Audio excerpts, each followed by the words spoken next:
Hello and welcome back to Jasa Glass.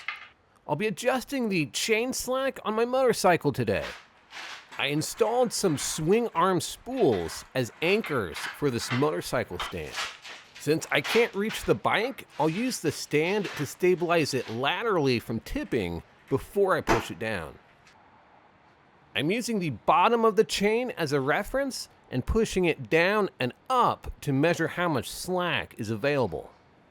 And now, my sports bike requires an inch, but make sure to check your manual as it does seem specific for each bike. I'll take the rubber cap off the rear axle nut and then remove the cotter pin. I'll loosen the axle nut with a longer wrench to give me leverage, as it's going to take about 80 pounds of force. I also want to be careful not to lift or tip the bike off the stand. I don't want to completely remove the axle nut, just loosen it enough for the adjustment. I'll use one wrench to keep the adjustment nut in place, while I use a second one to loosen the locking nut. I'll do the same on the other side of the axle, while being careful not to move that adjustment nut around. And now it's time for the adjustment. I'll do a half turn on each side, making sure to do equal turns. Each turn pulls the axle back, and so if I don't turn it equally on both sides, the wheel is going to be uneven. There should be markings on both sides near the axle that you can compare to make sure you have an even adjustment.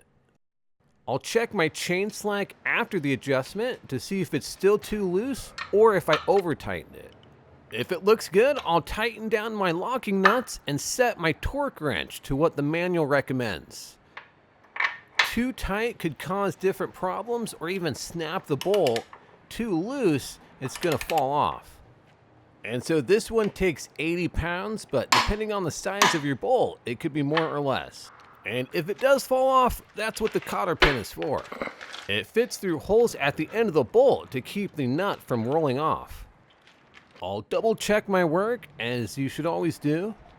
I'm using the center pin this time, and again, pushing it up and down to measure its distance of movement. That gives me its overall slack. I'll slowly bring the lift back up, careful not to tip the bike to its side.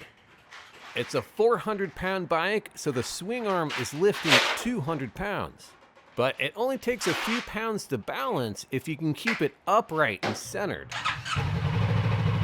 Thank you for watching Jasa Glass. Please like and subscribe, that way you can follow along with my new adventure on the road. Also, check out this new 360 video I shot recently. It allows you to move the view around in all directions. It's very immersive.